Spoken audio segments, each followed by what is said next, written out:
Assalamualaikum warahmatullahi wabarakatuh. Salam sejahtera bagi kita semua. Nama saya Kristianto dengan NIM 2023-12003 kelas 2B.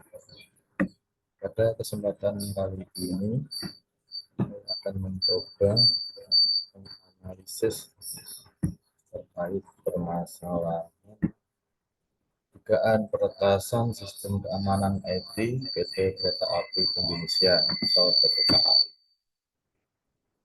Pada bulan Januari 2024, geng ransomware yang bernama Stormos diduga telah meretas sistem keamanan PT Kereta Api Indonesia atau PT KAI. Pada situs dark webnya, Stormos membagikan data yang diklaim mereka curi dari PT KAI dengan ukuran 2,2 GB dalam bentuk terkompresi dan diberi nama KAI RAF. Stormos mendapatkan akses masuk ke sistem PT KAI melalui akses VPN menggunakan beberapa kredensial dari beberapa karyawan. Setelah berhasil masuk, mereka mengakses dashboard dari beberapa sistem PT KAI dan mengunduh data yang ada dalam dashboard tersebut. Akibat dari bocornya sistem PT KAI menyebabkan 82 kredensial karyawan PT KAI yang bocor serta 22.500 kredensial pelanggan dan 50 kredensial dari karyawan perusahaan lain yang bermitra dengan PT KAI. Atas tindakannya tersebut, Stormos memberikan tenggat waktu kepada PT KAI untuk melakukan negosiasi dan membayar tebusan sebesar 11,69 Bitcoin atau hampir setara dengan 7,9 miliar. Apabila permintaannya tidak dipenuhi, mereka mengancam akan mempublikasikan semua data yang mereka dapatkan. Data yang didapatkan oleh Stormos adalah data kredensial seperti username dan password para pegawai dan pelanggannya yang digunakan untuk login atau masuk ke website PT KAI. Meskipun bukan data pribadi langsung yang bocor, namun kebocoran data ini tetap berbahaya karena dapat dimanfaatkan oleh hacker untuk menggali informasi lebih dalam, karena pada saat login di website PT KAI, kita bisa melihat data pribadi antara lain nama pengguna, nomor ponsel, alamat email, NIK, tanggal lahir, dan alamat. Selain itu, juga dapat melihat riwayat pembelian tiket, sehingga akan diketahui kebiasaan pelanggan menggunakan jasa PT KAI. Hal ini bisa menjadi informasi untuk penipuan, misalnya menawarkan harga tiket kereta murah. PT KAI telah menyadari serangan dari Stormos sehingga melakukan mitigasi seperti menghapus dan menonaktifkan portal VPN di situs PT KAI serta menghapus beberapa kredensial yang berhasil dicuri peretas. Selanjutnya, PT KAI juga disarankan untuk mengedukasi karyawannya terkait keamanan akunnya PT KAI. Juga mengklaim bahwa data dari pelanggan masih aman dan dapat digunakan karena PT KAI telah mengimplementasikan sistem manajemen keamanan informasi berstandar internasional ISO 27001 tentang standarisasi manajemen keamanan informasi. Masuk dalam dimensi moral, apakah kasus tersebut dalam sistem informasi? Permasalahan isu sosial dan etika dalam sistem informasi pada PT KAI tersebut termasuk dalam dimensi kualitas sistem. Kode etik sistem informasi yang menggambarkan tingkatan yang umum dari kualitas data dan kesalahan sistem yang dapat ditoleransi. Kode etik juga harus dapat mensyaratkan bahwa semua sistem tersebut mengestimasi kualitas data dan kemungkinan kesalahan sistem. Etika dalam dimensi kualitas sistem melibatkan penilaian terhadap bagaimana sistem informasi memenuhi standar etika dalam kualitasnya. Berikut ada beberapa dimensi kualitas sistem dan bagaimana etika terkait dengannya. Yang pertama, ketersediaan atau availability. Dimensi ini menilai seberapa mudah sistem informasi dapat diakses dan digunakan oleh pengguna. Dalam konteks etika, ketersediaan sistem harus dipertimbangkan dari sudut pandang inklusivitas dan keadilan. Apakah semua individu memiliki akses setara terhadap sistem ini, atau apakah ada diskriminasi atau hambatan yang dapat mempengaruhi aksesibilitas? Yang kedua, kekuatan atau reliability. Kekuatan sistem mencakup kehandalan dan kestabilan operasionalnya. Dalam hal etika, keandalan sistem mencakup tanggung jawab terhadap data dan informasi yang dikelolanya. Apakah sistem tersebut dapat diandalkan untuk menjaga kerahasiaan, integritas, ketersediaan data?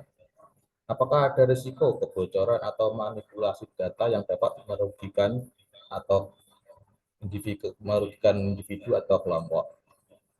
Yang ketiga yaitu performance.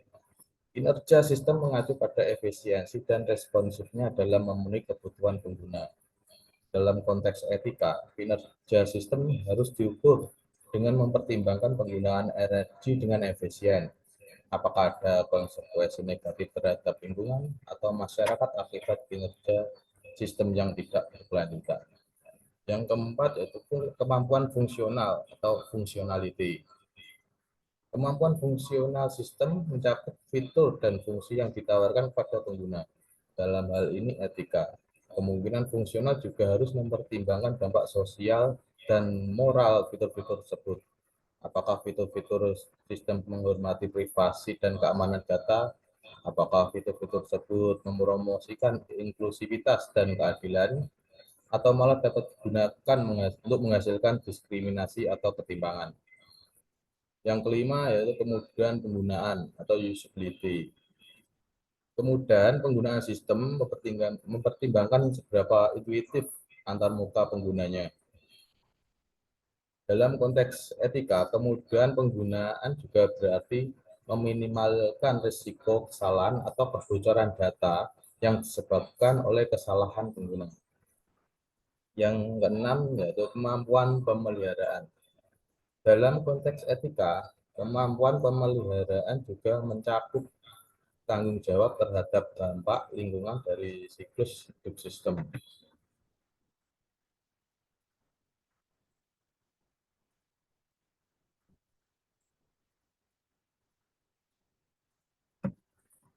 Undang-undang yang mengatur tentang perlindungan data pribadi atas kasus tersebut.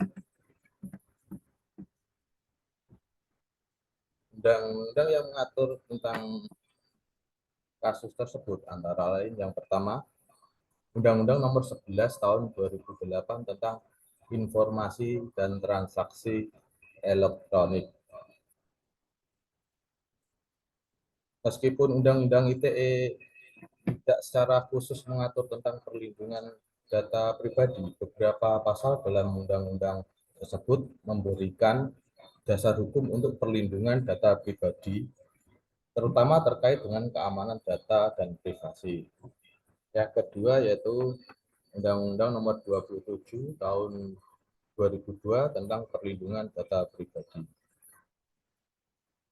Selain Undang-Undang ITE, pada tanggal 17 Oktober tahun 2022, Presiden telah mengesahkan Undang-Undang Nomor 27 Tahun 2022 tentang perlindungan data pribadi. Dalam pasal 12 Undang-Undang Nomor 27 Tahun 2022 tersebut menyebutkan bahwa subjek data pribadi berhak menggugat dan menerima ganti rugi atas pelanggaran pemrosesan data pribadi tentang dirinya sesuai dengan ketentuan perundang-undangan.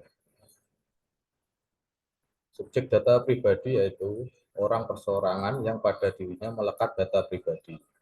Dalam undang-undang tersebut juga mengatur ketentuan pidana bagi setiap orang, yaitu korporasi maupun perorangan yang menyalahgunakan data pribadi orang lain dengan maksud menguntungkan dirinya sendiri maupun orang lain.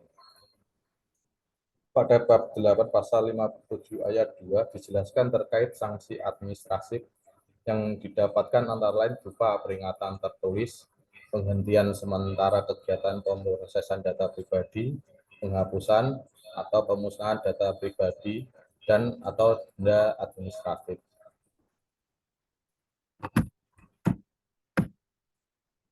Apa yang harus dilakukan agar terhindar dari permasalahan tersebut?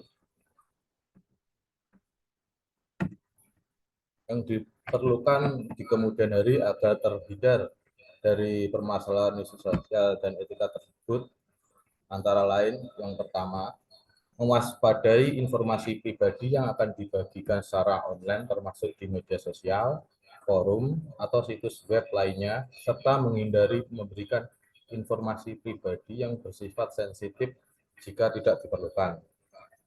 Yang kedua, menggunakan sandi yang kuat dan unik untuk setiap akun online yang digunakan, serta menghindari penggunaan kata sandi yang sama untuk beberapa akun dan secara teratur memperbarui sandi tersebut.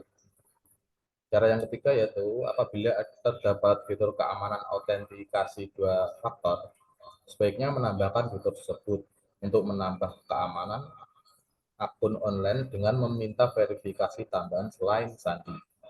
Yang keempat, memperbarui perangkat lunak sistem operasi. Pembaruan ini seringkali mencakup perbaikan keamanan yang dapat melindungi perangkat dari ancaman keamanan. Yang kelima, mempertimbangkan untuk menggunakan layanan virtual private network atau VPN saat terhubung ke internet, terutama saat terhubung wifi publik. Yang keenam, mewaspadai upaya phishing dengan tidak sembarangan mengklik tautan atau lampiran yang mencurigakan dan tidak berbagi informasi pribadi melalui email atau pesan yang tidak bisa dipercaya. Yang ketujuh yaitu mempelajari hak-hak kita terkait dengan privasi data dan cara melaporkan pelanggaran privasi kepada otoritas yang berwenang. Demikian analisis dari saya. Apabila ada kata-kata yang salah, saya mohon maaf. Terima kasih.